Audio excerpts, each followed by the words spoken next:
અને સામાજિક આગેવાનો અને દરેક સમાજના કર્મચારીઓને મારા વંદન અને સાથે સાથે નીચે બિરાજમાન મારી નાત માવડીને મારા બે હાથ જોડી અને પ્રણામ. ઘણા બધા વ્યક્તિઓને આપણે સાંભળ્યા, ઘણા બધા વ્યક્તિઓએ સૂચન કર્યા અને ઘણી બધી વાતો આપણે સાંભળી અને આ માત્ર સાંભળીને જ આપણે આ માત્ર વર્ષોથી સાંભળતા આવીએ છીએ. આને અમલવારી નથી થતી, એની પાછળ પણ ક્યાંક આગેવાનો અને આપણે સમાજ બધાનો દોષ છે.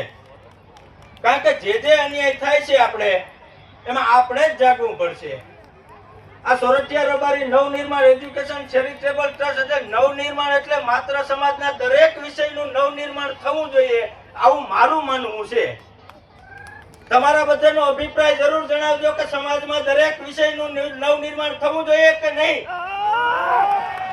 આપણે કોઈ ખોટી રીતે હેરાન કરવો જોઈએ નહીં, એવું નિર્માણ થવું જોઈએ કે નહીં. આપણી બેન દીકરીઓનું શોષણ ન થવું જોઈએ, એવું નવનિર્માણ થવું જોઈએ કે નહીં.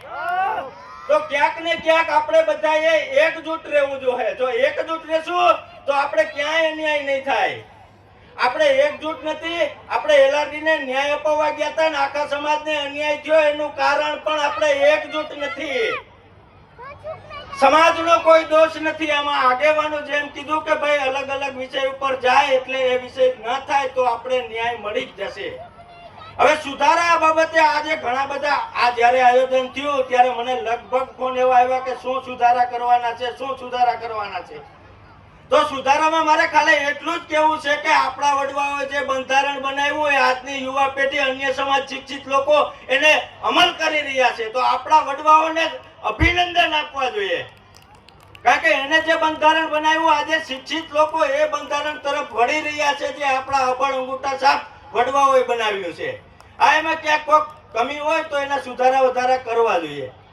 મારે ખાલી સમાજને એટલું જ કહેવું કે માત્ર શિક્ષણથી આપણે લાભ મળે અને અન્યાય બંધ થાય એવું નથી, પણ આપણે એક રહેશું તો દરેક દિશામાંથી અન્યાય બંધ થઈ જશે.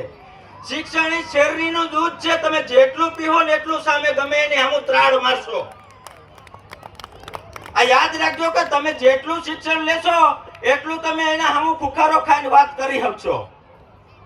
જ્યારે વાત આવે કે સમાજની બેન દીકરીઓ અન્ય સિટીઓમાં કામ ધંધા અર્થે જાય, ઠામ ઉટકવા જાય, તો ખરેખર સમાજના જે આગેવાનો છે એને ખાલી સમાજની બેન દીકરીને દોષ ન દેવો જોઈએ. આપણે પણ કબૂલવું જોઈએ કે આપણી પણ ક્યાંક મિસ્ટેક છે, એને એ ત્યાં ઠામ ઉટકવા જવું પડે એટલી મજબૂર કરી.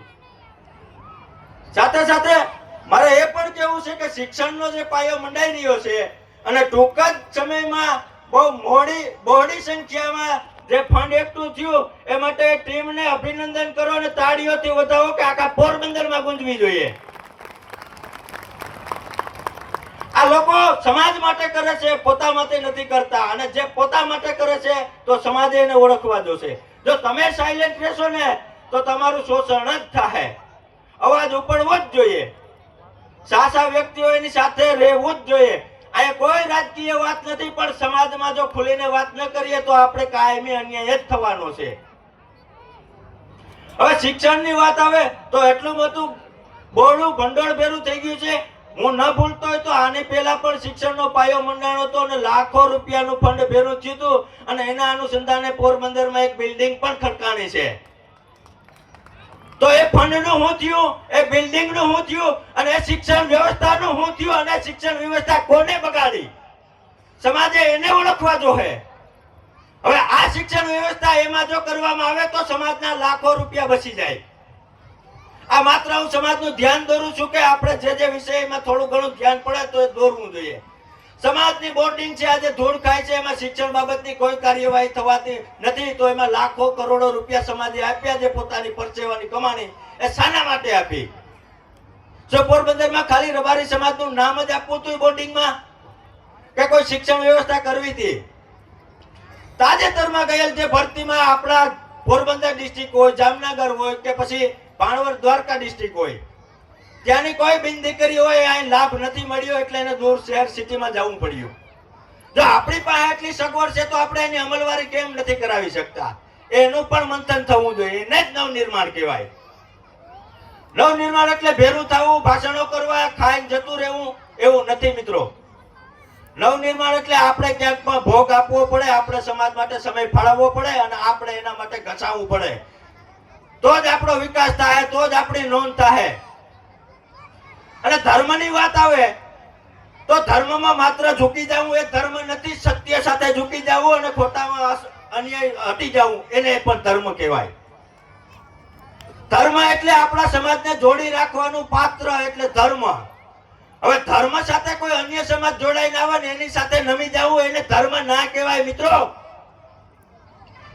આજે અન્ય સમાજ આપણા ધર્મનો ઉપયોગ કરે છે. તમે સ્વીકારો કે ના સ્વીકારો, આપણા ધર્મને ઉપયોગ કરી અને આપણા ખંભે ફોડે છે અને પછી આપણે અન્યાયનો ભોગ બનીએ. જેનો સાક્ષી એક વ્યક્તિ હોય એટલે સમાજે પણ ભોગવવું પડે છે. 5 વ્યક્તિ બેઠા હોય ને કોઈ વાત થાય એને આપણે પંચ માની અને ખોટું નથી કરતા. તો આજે તો હજારોની સંખ્યામાં છે તો એ ખુલ્લા મનથી બોલવામાં કાંઈ વાંધો નથી. આપણી મહિલાઓ કઈ રીતે આગળ આવે, કઈ રીતે રોજગારી રીતે આગળ વધે, કઈ રીતે રાજકીય રીતે આગળ વધે અને કઈ રીતે સામાજિક રીતે કે શિક્ષણ રીતે, એ મનોમંથન આપણે કરવું જોઈએ. પક્ષના વાળા તો કાલની વાત છે પણ સમાજ તો મૂળ સુધી છે. આપણા જન્મભેરો સમાજ રહેવાનો છે ને આપણા મૃત્યુ સાથે પણ સમાજ રહેવાનો જ છે. એને કોઈ જુદું નહીં કરી શકે. પણ આપણા મનમાંથી ઈર્ષા જશે ને ત્યારે આ શક્ય બનશે. હવે વાત આવે રાજકીયની તો રાજકીયમાં આપણી પાસે પ્લેટફોર્મ શૂન્ય છે. કોઈ સ્વીકારે કે ના સ્વીકારે અનામતના હિસાબે રબારીને ટિકિટ દેવામાં આવે છે, બાકી રબારીને કોઈ નોંધ નથી લેવામાં આવતી. આ વાત છતાં તમે સહમત છો? કોઈ રબારીના દીકરાને આવીને એમ કે આ સીટ ઉપર તમે લડજો. મિત્રો રાજકારણની દુનિયામાં જો ટકવું હોય ને તો મુંડીની કિંમત દર્શાવવી પડશે, તમારા મતની તાકાત એને દેખાડવી પડશે. ફલાણો ભાઈ કે ઠીકણો ભાઈ કે હું ખુદ ક્યું હોય તમે ના માનો. તમારા માટે એ ઉમેદવાર બેસ્ટ છે કે જે તમારે કારી રાતનો હોકારો સાંભળીને તમારી સાથે ઉભે ને. એ પૈસાને મહત્વ ના આપતા, મોટા માણસોને મહત્વ ના આપતા, પણ જે સત્ય સાથે ઉભે ને એની સાથે ઉભજો. હવે વાત આવે સિસ્ટમની તો પોરબંદર ધૂળ ખાઈ રહેલ બોડી કે આટોકાટ ખાય છે કે એમાં પણ બંધારણ બનાવવામાં આવ્યું હતું. જે બંધારણનો અમલ જે જૂના વડવાઓનું કરેલું છે એનો અમલ નથી કરતા તો આનો પણ અમલ નથી થયો. કારણ કે 3 વર્ષે એની નોંધ થવી જોઈએ, એના હિસાબ કિતાબ રજૂ થવા જોઈએ અને એની ચૂંટણી થવી જોઈએ. માત્ર હું કહી દઉં કે હું રબારી સમાજનો પ્રમુખ, એમ પ્રમુખ નથી બનાવી જવાતું. દરેક જોકોમાં થવું જોઈએ કે આ પ્રમુખ બનવાને લાયક છે. નામ તો મને ગમે આપી શકું કે રબારી સમાજનો યુવા આગેવાન, રબારી સમાજનો યુવા પ્રમુખ કે રબારી સમાજનો પ્રમુખ. પ્રમુખ થવા માટે પોતાની જાત ઘસવી પડે, સત્ય સ્વીકારવું પડે, અન્યાય સામે લડવું પડે, કોઈની શરમ ના રાખવી પડે. અહીંયા બેઠા બેઠા જ્યારે આપણે ગાંધીનગર ડોલાવશું ને ત્યારે સમાજમાંથી શોષણ દૂર થાય. તમે વાત માનો કે ના માનો, આજે રબારીની સમાજની માથે જીસીબી તરવરાઈ રહ્યા છે. ડુંગરમાં રહેલ માથે સિંહ ડર જગાડા દે છે. શહેરમાં રહેલા અન્ય દરેક રબારી હેરાન થાય છે. તો એનો ભોગ કોણ લે છે? મત જોતા હોય ત્યારે આપણા દીકરા બનીને આવે છે, જ્યારે ચૂંટણી વહી જાય ત્યારે આપણા દુશ્મન બનીને આવે છે. એટલે આપણે આ તફાવત ઓળખવો જોઈએ. બોર્ડિંગમાં હું કરવા ચૂંટણી નથી થતી, કોણ નથી કરતું, આ પણ સમાજ સવાલ કરવો જોઈએ. હું કરું એમ ના હાલે. અર્જુનભાઈએ ખૂબ સારી વાત કરી કે મોબાઈલમાં ઘણું બધું આવે છે, પણ ઘણું બધું જે ખોટું આવે છે એને તારવવું જોઈએ, જે સત્ય આવે છે એને સમાજે સ્વીકારવું જોઈએ છે. આજે અનેક રબારીઓ અમીચા જગ્યા બસાવી હોય ને તો એ મોબાઈલ તકુ બસાવી છે, મેસેજ તકુ બસાવી છે, સંદેશ તકુ બસાવી છે. એટલે મોબાઈલ પણ જરૂરી છે, મેસેજ પણ જરૂરી છે. વીરુભાઈ પણ ખૂબ વાત કરી કે ગોગનભાઈના એક મેસેજ ઉપર અમે આવી ગયા છે. તો આવા સારા સારા કાર્ય હોય એમાં મોબાઈલનો પણ સહકાર છે. આજનો યુગ ડિજિટલનો યુગ છે અને સોશિયલ મીડિયા પ્લેટફોર્મ એવું છે કે ડુંગરના ખૂણે રહેતો રબારી પણ જાગૃત થાય છે. રબારી સમાજને જો કોઈ જાગૃત કરવાનું પહેલું કામ કર્યું હોય તો મોબાઈલ ફોને કર્યું છે. સમાજમાં દરેક દિશામાં ચાલતી એક્ટિવિટી મોબાઈલ ફોન થકી દેખાય છે. આજે ઘણા બધા લોકો અહીં નથી આવ્યા પણ મોબાઈલ ફોન થકી જોતા હશે કે સમાજના સ્નેહ મિલનમાં શું શું ચર્ચા થઈ. નવા સુધારણાની હજી સુધી કોઈ વાત નથી થઈ. મને એવું લાગે હું અહીં હાજર છું છતાં તો નવા સુધારા હું કરવા જોઈએ, સમાજે જોવું જોઈએ. કારણ કે હાલા કાનાનો બરડો રોગો નથી કહેવાતો. એને બંધારણ કર્યું તો એ મજબૂત હતું. એને આજે લોકો યાદ કરે છે કે બરડો બરડો હાલા કાનાનો બરડો. આ આજીવન એનું નામ અમર રહેશે. આપણા સમાજમાં એવા વ્યક્તિ થઈ ગયા છે. એનું બંધારણ તો વાંચો, ક્યારેક સમય કાઢો.